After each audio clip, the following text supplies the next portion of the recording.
Students, आज हम टोपी पाठ को करेंगे। इसके लेखक सृंजय जी हैं।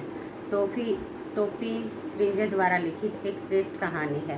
इस कहानी में लेखक ने मादा गौरैया और नर गौरैया की कहानी के माध्यम से बताया है कि राजा किस प्रकार अपनी प्रजा का शोषण करते हैं। उन्हें प्रजा के सुख दुख और उनके अभाव से कुछ लेना देना नहीं होता। कहानी में बताया गया है कि नर गौरैया तथा मादा गौरैया दोनों बड़े प्रेम से रहते हैं। दोनों आपसी एक दूसरे के साथ काम करते रहते हैं। वे प्रातःकाल होते ही अपने घोंसले से दाना चुगने के लिए निकलते हैं और शाम होने पर अपने घोंसले में ही लौट आते हैं। फिर दिन भर के अपने अनुभवों का आदान प्रदान करते थे। एक दिन दोनों में आदमी के द्वारा कपड़े पहनने पर बहस हो गई। गौरैया कपड़ों को सुंदरता और मौसम की मार से बचने का साधन मानती थी, जबकि गौरा इसका विरोध कर रहा था।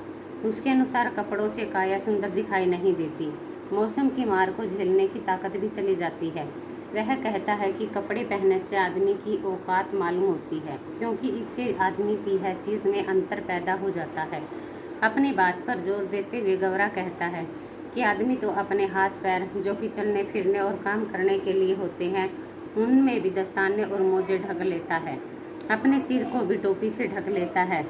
गौरा से टोपी की बात सुनकर गौरैया को आदमी के सिर की टोपी भा गई। उसने टोपी पहनने की जिद ठान ली। अगले दिन गौरैया को रुई का फाहा मिल गया। खुशी से गौरैया नाचने लगी, क्योंकि उसे टोपी का जुगाड़ प्रतीत होता हुआ दिखाई दिया। वह रुई का फाहा लेकर धुनिया के पास गई। धुनिया ने रुई के फाहे को धुनने की प्रार्थना करने लगी। धुनिया ने कहा कि उसे राजा के लिए एक रजाई बनानी है। मैं मुफ्त में तुम्हारी टोपी रुई नहीं धुन सकती। इस पर गौरैया ने कहा कि तुम रुई का आधा हिस्सा ले लेना। यह प्रस्ताव सुनकर धुनिया तुरंत तैयार हो गई। उसने रुई धुन ली और आधी रुई ले ली। फिर गौरा और गौरैया एक कोरी के पास धुनी रुई से सूत कतवाने के लिए गए। उसने भी राजा की अचकन के लिए सूत काटने की बात कही। गौरैया ने उसे भी आधा सूत अपनी मजदूरी के रूप में अपने पास रखने का प्रस्ताव दिया। वह मान गया। उसने बहुत बारीक और लच्छेदार सूत काटा।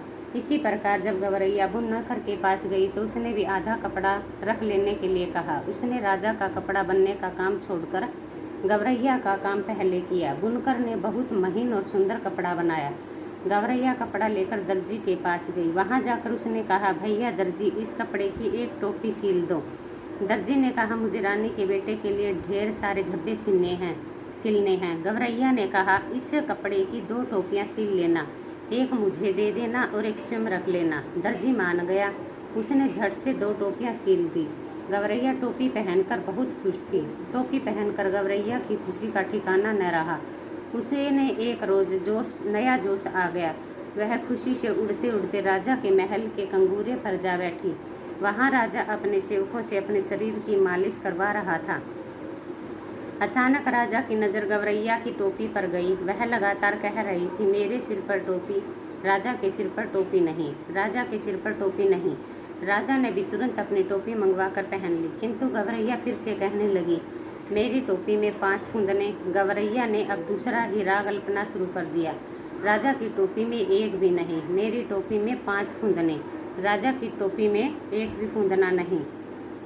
राजा ने तुरंत अपने सिपाहियों को गौरैया को पकड़ने का आदेश दिया। एक सिपाही ने गुलेल से गौरैया की टोपी नीचे गिरा दी। टोपी की सुंदरता को देखकर राजा के आश्चर्य का ठिकाना न रहा। अब वह इस टोपी को बनाने वाले की खोज में जुट गया।